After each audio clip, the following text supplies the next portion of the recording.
Boleh ini dia. Okay, bismillahirrahmanirrahim. Alhamdulillah wassalatu wassalamu ala Rasulillah. Kaedah ketiga yang tengah kita bincang ni adalah al-yakin la yuzalu bisyaqi. 3 kaedah dah. Kaedah mula-mula al-umur bimaqasidha. Kaedah yang kedua al-masyaqqah tajlibut taysir. Kaedah ketiga al-yakin la yuzalu bisyaqi. Jadi maknanya kita ada pertengahan ni, separuh dah ni. Sedang sebab tu kita cuti semester ni, pertengahan semester ni separuh dah perbincangan kita ni. Kaedah ketiga kita bincang setakat halaman 30. Kaedah-kaedah pecahan dan penggunaan. Daripada kaedah asal, kaedah-kaedah kecil ni untuk menerangkan lagi, pecah lagi. Dia bertolak daripada kaedah besar, keyakinan itu tidak boleh diubah ataupun tidak boleh dibatalkan semata-mata mari syak. Waktu kita faham tak? Kaedah pecahan ni dia ada ni. Terdapat 6 kaedah furuk. Furuk ni makna cabang. Yang terbit daripada kaedah asas ini. Keenam kaedah ini dihuraikan sebagaimana berikut. Nombor 1. Al-aslu baqa'u ma kana ala ma kana. Asal masalah ialah kekalnya sesuatu perkara di dalam keadaannya yang asal. Baik. Apabila kita nak tahu sesuatu benda tu, kita kena jujur asalnya gapo dia. Sebab tu dia kata kekal satu perkara dalam keadaan asal, sehingga ada benda yang merombakkan asal itu. Tengok contohlah, memang kalau baca istilah gini memang kita tak boleh nak faham. Al-aslu baqa'u ma kana ala ma kana. Ni kaedah ini memang popular. Ustaz ataupun penceramah akan guna sama. Al-aslu baqa'u ma kana ala ma kana. Dihafal ini. Macam mana maksud dia? Kaedah ini hampir sama maksudnya dengan kaedah yang di atas, kaedah asal al-yakin la yuzali bisyaqi. Maksudnya adalah perlu dikekalkan keadaan yang telah sedia ada pada mana-mana waktu dan berterusan dalam sesuatu waktu sehinggalah sabit terputusnya atau bertukarnya. Betul tak? Kita tengok contoh. Contoh. Sesiapa yang yakin, sebab tu dia kata nak serupa dengan dulu juga. Dia macam hurra dulu, al-yakin la yuzali bisyaqi. Sesiapa yang yakin taharahnya, bersucinya, dia yakin dia telah ambil wuduk dan dia sembahyang zuhur dah. Tapi dia syak pada hadas. Habis dah kau sembahyang aku ni. Tak dia aku ambil, dia kata. Maka dia dianggap orang yang masih bersuci sebab asal dia ala makana, di atas apa yang asal. Lepas tu kita berasa syak tidak boleh rombak keyakinan. Yakin kita yakin kita telah ambil. 50 dia panggil syak, 50 lah syak dia panggil yang. Kita bicara dah kan waham zon. Waham zon ni syak.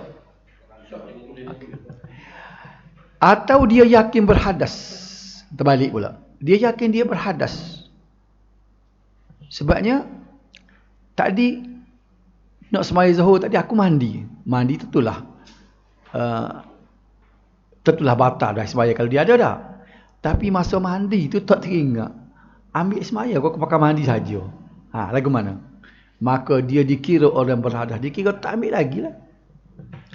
Bezalah. Mana gapo kesimpulannya? Balik asal. Asal dia gapo? Asal dia ambil sembahyang. Cuma syak mari batal ke tak? Asalnya ialah kembali kepada asal, kita ambil sembahyang tadi. Kita sembahyang zuhur, kita ingat benar, kita sembahyang dalam keadaan kita berwudu, cuma bila masuk asal kita berasa syak. Ai sembahyang aku buat sembahyang zuhur tadi. Ke tepu dah dengan isteri dua muka. Macam-macam kita mikir dah ai. Tapi tak berapa yakin tak? Maka jawab dia kembali kepada asal, iaitu kita masih berwudu. Hal yang berlainan berlaku pada apabila kita pergi mandi ni. Kita tentu dah tak ada wudu dah, kita pergi mandi kan. Kita mandi, kita muka kita kecing apa semua dah. Cuma bila kita duk khoya, mandi bila-bila menyanyi misalnya. Lepas tu bila sudah mandi tu tak teringat tadi masa sudah tadi ambil wuduk selalu kau pakai dok dengan begitu dah. Jawab dia dok. Pasal kembali asal. Okey. Boleh nampak tu tak? Gapo dia nama tadi? Kena hafal lah ni. Gapo dia? Kalau dia tanya apa lagu tu kita peroyak kat orang. Al aslu baqa'u ma kana ala ma kana. Ayah juga nak hafal tu deh.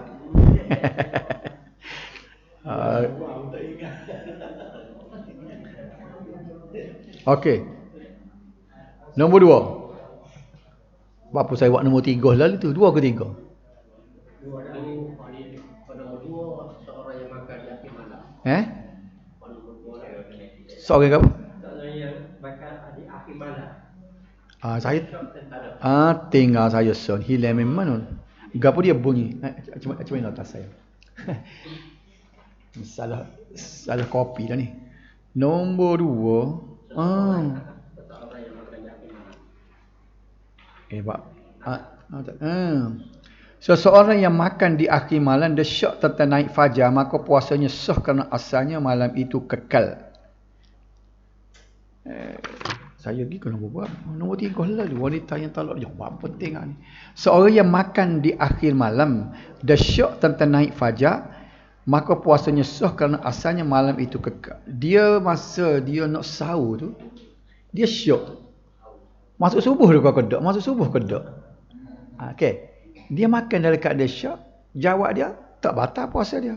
Walaupun masuk subuh dah. Pasal apa? Asal belum masuk subuh tu tak masuk.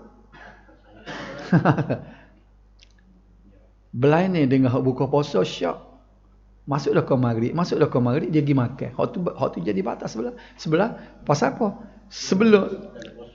Pasal dia sebelum masuk maghrib tu kena puasa lagi dah. Kita kena tolak kembali hundur ke belakang cari hak asal.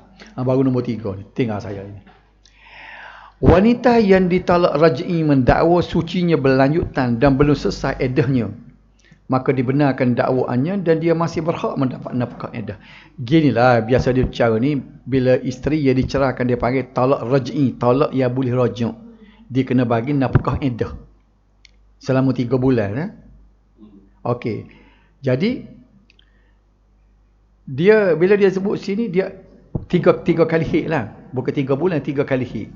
3 kali sebab tu untuk qadi bila dia akan tanya bila mari hid dia tanya lah. Okey. Jadi nak berhenti bayar apa ni orang panggil nak bayar iddah ni duk balah antara suami isteri. Dia kata suci dah isteri kata dak lagi. Maka kena pakai hak isteri dia. Kerana dia masih lagi dapat nafkah iddah, kerana maka dibenarkan dakwaannya sebab dia dakwa sucinya berlanjutan. Dia kata tak habis lagi dia kata. Suci dia masih berlanjutan begitu. Habis itu dah. Jadi jawab dia mana-mana kes pun kita bawa sini kembali kepada asal. Okey, nombor 3. Itu kaedah pertama. Ada ni semua dah. Dah kau ni Pergi sekat-sekat dah dah. Al-aslu al-adam. Asal sesuatu benda ni tak ada. Memanglah. Wujud dengan tak ada. Wujud artinya ada, lawan tiada. Duduk baca dalam tipak 20 tu kan. Mana dulu ada dengan tak ada? Dulu tak ada dah. Setiap yang mewujud ni, benda wujud ni didahului oleh tiada. Semua makhluk yang wujud didahului oleh tiada. Kecuali Allah Subhanahu Wa Taala. Sebab dia ada sejak azali. Dia wajib kerana Allah Subhanahu Wa Taala tu wujud dia tidak didahului oleh tiada. Ayat tadi. Setiap makhluk wujud didahului oleh tiada. Adapun Allah tu wujud dia tidak didahului oleh tiada. Mula beliklah dengan sifat 20 dia. Padahal bendanya bahasa dia ya, padahal dia nak royak Tuhan ni tak ada mula. Dia tak pernah rasa tak ada. Kita ni tak ada dulu. Baru ada. Dia tak pernah rasa tak ada dia. Ni tak boleh nak mikir ni, pasal benda tak ada mula lagu mana. Okey, jadi diketahui umum bahawa al-adam, bukan Adam, Adam huruf ain, tiada, adalah lebih dahulu daripada al-wujud. Maka setiap sesuatu yang didakwa muncul dan wujud bererti ia didahului oleh tiada. Tak payah huruf tu deh. Justru maka al-adam tiada kan, yang mendahului ke atas al-wujud yang didakwa itu telah sabit dengan yakin. Sementara benda yang didakwa wujud sebelum dibuktikannya adalah diragui. Benda wujud dia kena bukti. Kita kata sesuatu benda itu wujud, kena ada bukti. Sedangkan keyakinan sesuatu perkara tidak boleh dihilangkan dengan sangkaan lawannya sahaja. Oleh yang demikian, maka al-adam tak ada itulah yang diyakini kerana ia sesuatu keadaan yang sabit. Dan perubahannya kepada wujud itu suatu perkara baru yang diragukan. Antara wujud dengan tak wujud itu, hak tak wujud tu hak yakin. Sebab dia asal tak wujud. Lagipun al-adam itulah yang asal, maka mestilah dikekalkan hingga terbukti sabit sesuatu yang menghilangkannya. Asal orang ni tak ada anak. Tak. Dia kata dia ada anak, dia kena bukti. Sehingga dia boleh bukti ke bahawa ni anak dia. Betul tak? Gapo dia ni mustahak dalam kes mahkamah gapo ni. Contoh, tengok contoh baru mudah faham dah. Seseorang yang makan harta orang lain, lalu dia mengatakan kamu telah membenarkan aku makannya, padahal dinafikan oleh tuan makan itu. Duk balah. Dia masuk dalam kebudayaan orang, dia ambil budayaan. Dia kata tuan royak dah dia bui. Depan Tok Hakim dah. Tuan dia kata tak rajin bui. Tok Hakim kena guna al-aslu al-adam. Asal benda tak ada. Bui izin itu benda baru dah. Asalnya tak boleh makan. Harta orang, kita haram makan harta orang dah. Haram kita makan harta orang sehingga ada kebenaran. Kebenaran ni benda baru dah. Apa tak? Jadi hakim dua ni dia kena pegang hukum alik tuan tadi. Dia kata dak ambo tak izin. Dia ni kata dak dia bui. Hakim mana tahu? Jadi caranya formula tadi hakim boleh guna kaedah tadi kena membenarkan alik tuan sebab asal harta orang ni tidak boleh kita ceroboh harta orang kecuali direda oleh tuan barat. Tu cerita lain lah pula. Dia sebenarnya saksi gapo tu dia kerana dia nak rombok benda tadi. Nak merombok ke asal. Maka hendaklah diterima kata tuannya kerana ia asalnya pada harta orang adalah haram bagi orang lain. La ta'kulu amwalakum bainakum bil batil. Jangan makanlah harta antara kamu dengan cara yang tidak sebenar. Yang kedua, suami isteri yang telah lama tinggal bersama apabila si isteri mendakwa tidak diberi pakaian dan nafkah. Dia tak beri nafkah, tak beri pakaian. Tu Hakim nak kata guana. Maka dakwaan isteri akan diambil kira kerana pada asalnya kedua perkara itu kekal tanggungjawab suami dan tidak ditunaikan. Asalnya tak bui sehingga suami boleh buktikan dia bui. Benda retin ni. Dia kata suami tak bui bernafkah. Suami kata bui dah. Sehingga suami boleh bukti. Tunjuk apa? Tunjuk penyata dalam bank ni tiap-tiap bulan masuk akaun dia. Tak apa dah tu. Tapi kalau balah mulut, hakim akan berada di sebelah pihak isteri. Ada formula. Jangan kita marah. Apa tu hakim ni buat sebelah? Hawa retin, duk alik retin. Ada dia pakai hukum tadi. Al-aslu al-adam. Okey. Nombor 3. Seorang bapa yang mengahwinkan anak perempuannya dengan anggapan anaknya masih gadis. Kemudian terbukti anaknya tidak dara lagi pada waktu akad dilakukan dengan keterangan 4 orang wanita. Oleh itu tidak batal nikahnya itu kerana boleh jadi darahnya hilang dengan jari atau kuku kerana pada asalnya masih dara. Tak boleh. Asal budak tu, seseorang itu dia dara, ada gadis dia ada. Benda-benda yang menyebabkan tidak dara itu benda baru. Jadi tak boleh terima dia. Suami isteri bertelingkah dalam kes hubungan kelamin di mana isteri mendakwa telah berlaku hubungan kelamin sedangkan suami menafikannya. Maka penafian suami dia ambil kira kerana pada asalnya belum berlaku hubungan kelamin. Dia baru nikah, nak pergi biasa je kayak gini lah. Gapo maknanya? Dia nak buat gapo nak tahu benda ni? Katakan dia nikah, Cerah tak?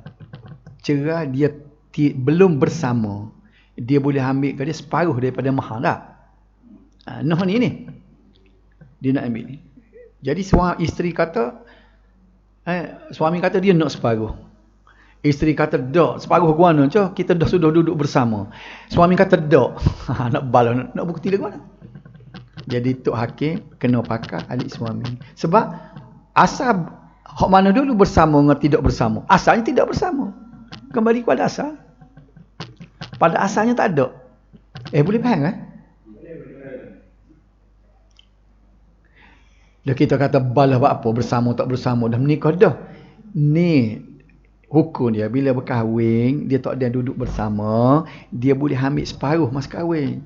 Belanja mahal lah ni 10,000, 5,000 mana mari dah. Duk balas. Tu hakim kata dah kahwin, dah pas kahwin. Dia kata saya berkahwin tapi tak pernah bersama. Isteri kata dak, sama dah, tak siwi. Dak, suami kata dak. Kita tak register pun dia. Duk balas-balas.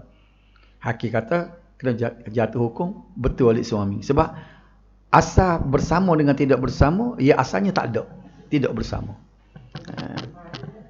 Separuh kan dari hukum. Separuh kata saya pun tak apa ingat hukum tu. Pernah. Separuh dah. Kita tak masuk lagi bab munakah dengar kita ngaji-ngaji dulu juga. Kalau macam benda solat ni kita duduk hari-hari kan. Kalau Tok Qadi lain muka kerja dia deh. Okey. Nombor 3 ada kali ni. Nombor 3 al-aslu bara'atuz zimmah. Ni popular juga. Al-aslu bara'atuz zimmah. Asal masalah seseorang tu bebas daripada tanggungjawab. Kita tak ada tanggungjawab apa-apa sehingga mari tanggungjawab baru ada. Faham? Kita lepas tanggungjawab. Perkara ini dinilai disebabkan setiap manusia dilahirkan tanpa tanggungjawab. Keadaan itu berterusan terhadap dirinya sehingga ada sebab yang membuat ia bertanggungjawab. Belum dia beristeri, dia tak ada tanggungjawab. Bila dia ada isteri, baru tanggungjawab sebagai seorang suami. Oleh itu manusia bebas daripada tanggungjawab asalnya dan terikat dengan tanggungjawab kerana perkara mendatang.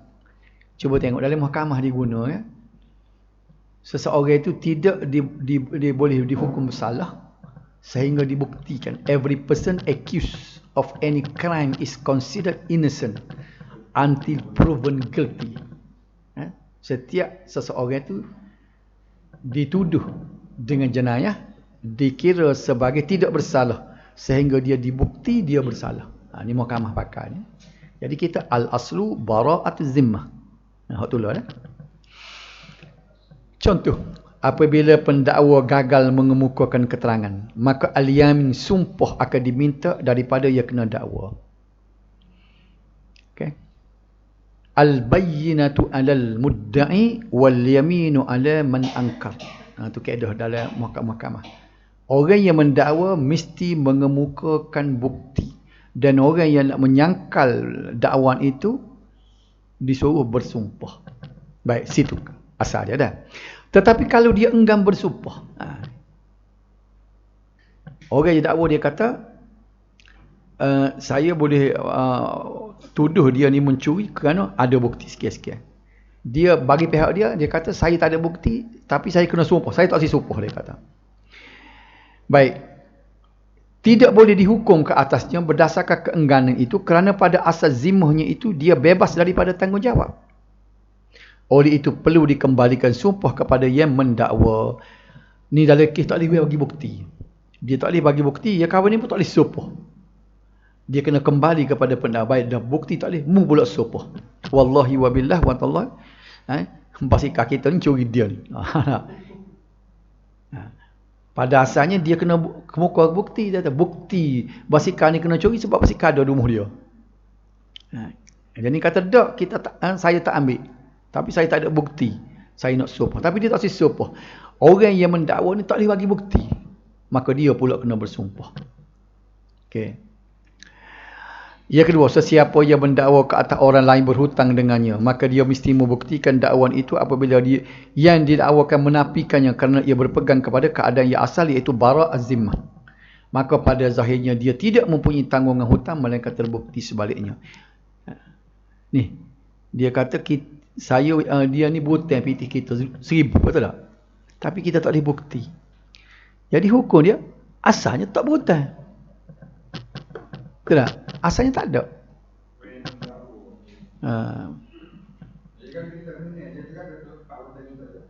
Apa dia?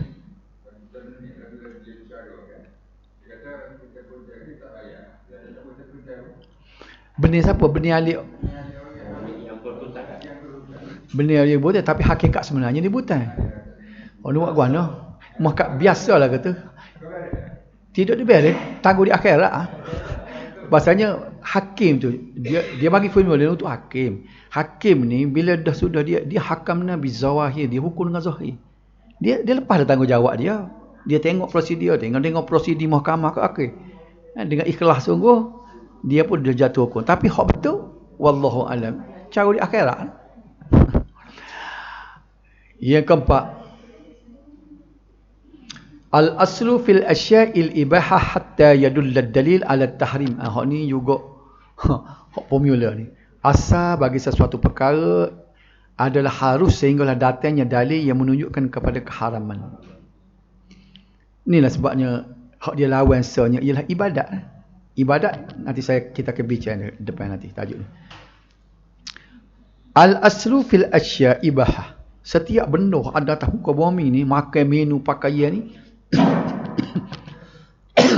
kita harus boleh makan gapo-gapo dia, boleh pakai gapo-gapo hatta yadullad dalil ala tahrim, sehingga ada dalil mai royak tak boleh baru pun. Kita boleh jalan dulu. Dalam ibadat ni kita bincang dah semester lepas. Al-aslu fil ibadah, sini ni, tukar ke sini. Al-aslu fil ibadah, asal ibadat tu al-man'u, ditegah. Kita tak boleh nak buat sembahyang sendiri, puasa sendiri, zikir sendiri, wirid sendiri. Illa ma syara Allah wa rasuluh. Sehingga Allah dan Rasul tunjuk syarat, tunjuk jalan, baru kita boleh bermula nak sembahyang lagu mana, nak selawat lagu. Inilah ia jadi orang tukarnya. Bila kita kata tak boleh buat ibadat sehingga Allah dan Rasul suruh. Oh, dia kata kalau lagu tu tak boleh makan suruh, tak boleh makan nasi kerabu. Saya dengar hak baba tu kecek dalam YouTube. Suruh nasi kerabu tu dia asyik. Dia punuh masyarakat bila tu lepas dia tak erti. Dia tukar ni isyak dengan ibadat. Buat kita tak tukar dah dia. Ni hak boleh kalau orang tanya kan. Bila saya sebut benda bidah di masjid tu, dia push dalam grup WhatsApp. Dia kata kalau tak si bidah tak boleh guna whiteboard. Maksud saya guna whiteboard. Whiteboard tu duduk scene ni. Hak tak bolehnya fil ibadah dia pakai formula lain. Ni kita ngaji kaedah lain. 3.44 hak lemo. Hak tu duduk 3 poin lain. Section lain. Boleh faham Ibadat duduk di section lain. Ni. Lah benda ada makan, minum, pakai apa kenderaan apa. Lah tiba lagi dah nak. Sehingga dia mari tak boleh. Baru. Makan minum arak tak boleh. Dadah tak boleh. Apa dah? Pakai nak pakai apa? Sutra tak boleh. Apa dah ni? Mah tak boleh. Jadi nanti dengar hak tak boleh. Ada pun ibadat kita tak boleh bermula sehingga dia tiup WC. Seolah gitu. Bila Rasulullah tiup WC, mek lagi tu baru kita boleh melakah. Dia boleh melakah setakat tu. No further step. Okey. Kaedah ini diguna pakai dalam mazhab Asy-Syafi'i. Ni berbeza sikit kan. Dalam pandangan mazhab Hanafi, kerana mereka berpendapat mazhab Hanafi dia ketak sikit, dia balik. Al-aslu fil asya'i tahrim hatta yadullad dalil alal ibahah. Asal bagi sesuatu perkara adalah haram sehinggalah datang dalil yang menunjukkan kepada keharisan ni. Benda dunia pun dia, sebab tu kan mazhab Hanafi dia tak makan ketan, udang. Jadi kalau kita pergi di sana kan, makan nasi dengan orang Hanafi, kita order ketan, udang, kita makan seorang, dia tak makan. Semua ada dalil. Memang ada hak Nabi makan, ada sahabat makan. Dicari, pandai dia buat pula dari kaedah dia, tapi kita tak boleh. Oh, dia memang payah. Dia memang dia apa ni? Orang bermazhab Hanafi ni payah sikit. Tapi dia mudah tempat lain. Tempat ibadat ni mudah. Okey. Contoh, haiwan yang sama-sama ni, kita ambil mazhab kita ni. Haiwan yang sama-sama keadaannya adalah halal dimakan, melainkan jika terdapat dalil yang mengharamkan. Macam Imam Syafi'i. Dia kata burung merak boleh makan masa duduk di Iraq. Maka fatwa dia panggil sebagai kaul qadim. Dia kata tak ada masalah burung merak ni. Oh, comel, boleh makan. Tapi dia tak puas hati. Pasal dia nak tengok hatta ya dulu dalil, ada dalil ke tak. Mengikut ceritanya, dia pergi tidur dekat dengan sarang burung merak. Dia tengok perangai burung merak. Rupa burung merak ni, bila dia mengigar malam, dia keluar air mani dia. Kemudian dia patut dia makan air mani dia. Jadi, dia pun balik ke Mesir, dia keluar hukum baru dia, burung merak tak boleh makan. Pasal ada keterangan. Ada dalil baru. Makan uduh. Di antara sifat binatang kita tak boleh makannya, makan uduh lah. Makan uduh. Jadi, tapi kita bukan ya kapun makan uduh lagi, apa tak apa. Saya rasa kali ni siapa imari tak nyebuyur kau ayat kapun. Kau mana tak? Kalau dasar pada cerita burung merak dia tak boleh dah bagi dia. Ayat kapun tolak batu kayu, dia tak luk dia tak makan dia. Baik, tumbuh-tumbuhan yang tidak diketahui namanya adalah halal dimakan, melainkan jika terdapat dalil yang menghalalkan. Sebab pohon ketung tak? Pohon ketung ganja tak boleh ni. Zirafah menurut As-Subki halal dimakan kerana asalnya haruh dan tidak ada taring serta tiada dalil haram yang dikaitkan dengannya. Kebanyakan ulama Asy-Syafi'i tidak menentukan halalnya, tetapi ada juga yang mengatakan ini khilaf zirafah. Ada ni tak apa ni sikit. Al-aslu fil, ada soal subjek lagi ni sebentar tu dah. Al-aslu fil adha at-tahrim. Hukum asal pada farash wanita adalah haram. Contohnya seorang lelaki dimaklumi bahawa di sebuah kampung terdapat seorang perempuan yang haram dikahwininya, seperti saudara berlainan ibu yang tidak dikenalinya, sedangkan wanita di kampung itu sedikit jumlahnya. Maka dia tidak boleh beristihad bagi menentukan, saya baca dah, perempuan yang diharamkan berkahwin itu. Oleh yang demikian dia tidak boleh mengahwini mana-mana perempuan di kampung berkenaan, kerana pada asalnya farash wanita itu haram disetubuhi, melainkan setelah dikenal pasti seorang wanita itu halal dikahwini. Gini, dia pergi sebuti kampung tu. Dalam kampung tu orang tino tak ramai, ada dalam 30 orang. Sikit lah panggil dah. Dalam ramai-ramai tu ada mak saudara dia, tapi tak tahu manusia. Nak test DNA tak ada lah masa itu dah. Ada mak saudara dia ni. Jadi hukum dia, semua seperti kampung 30 orang tu dia diharam menikah. Berat juga ni. Dia tahu mak saudara dia ada kampung ni, tapi tak kena seorang habuk. Tapi dari orang-orang mesti ada seorang. Jadi hukumnya, dia haram berkahwin dengan mana-mana 30 orang ni.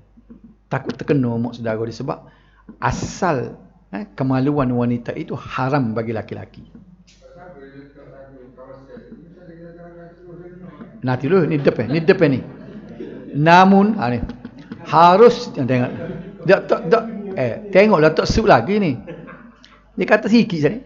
Namun harus dia berkahwin kalau bilangan wanita di kampung itu teramai. Tengok nota depan. Ini bapa yang jadi boleh tu rukhsah. Kalau buat gitu sebuti dunia tak bening dah dianya. Tu rukhsahnya.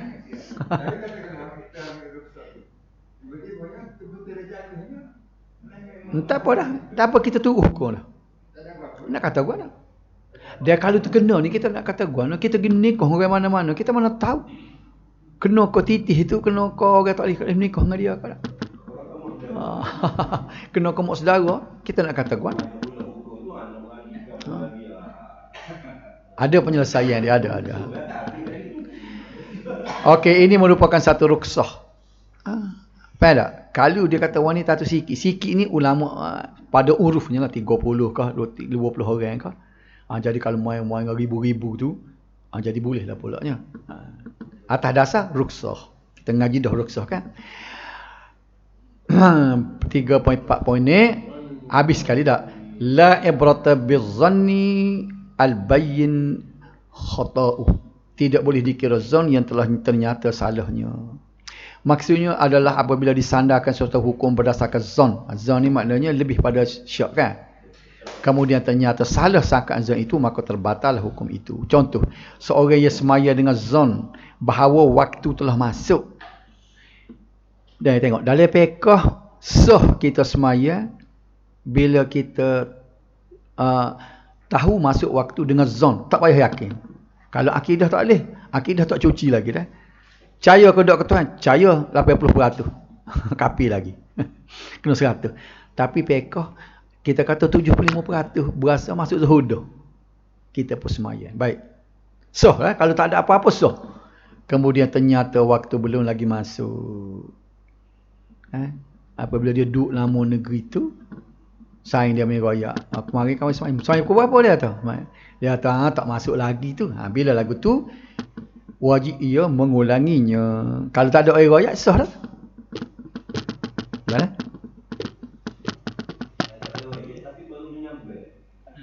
Oh, kena kabar tu. Yakin tu. Seseorang sembahyang dalam keadaan menyangka dia telah bersuci, kemudian ternyata dia berhadas lebih kira tadiah, maka sembahyangnya tersebut tidak sah. Dia wajib diulangi dengan berwuduk semula. Oh, dia baru dia Allah. Masa dia sembahyang dia tak ada, baru dia teringat. Yang dia sudah sembahyang tu. Orang tino dia balik. Dia balik pasal sama-sama tu kan. Dia balik tu masuk asar, kata dah. Dia pakai bunyi asar di sembahyang lalu.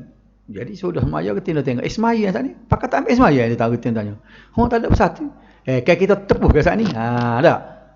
Ke saat ni demo berasa lenguh tekuk. So kita picik tekuk demo tadi. Oh iya. Tak. Maka dia pun kena ulas semula. Faham tak? Tak tahulah. Ni kita kecil masak caping kita. Seorang suami memberi nafkah kepada isterinya yang ditalak bain. Tak ada bain ni, tak ada yang talih rojak lah. Dengan menyangka ia hamil, kemudian ternyata isterinya tidak hamil, maka ia suami berhak menuntut kembali nafkah itu. Nampak tak? Nak masuk kaedah keempat, 3 hari bulan Mash. Ad-dararu yuzal, kemudaratan mesti dari.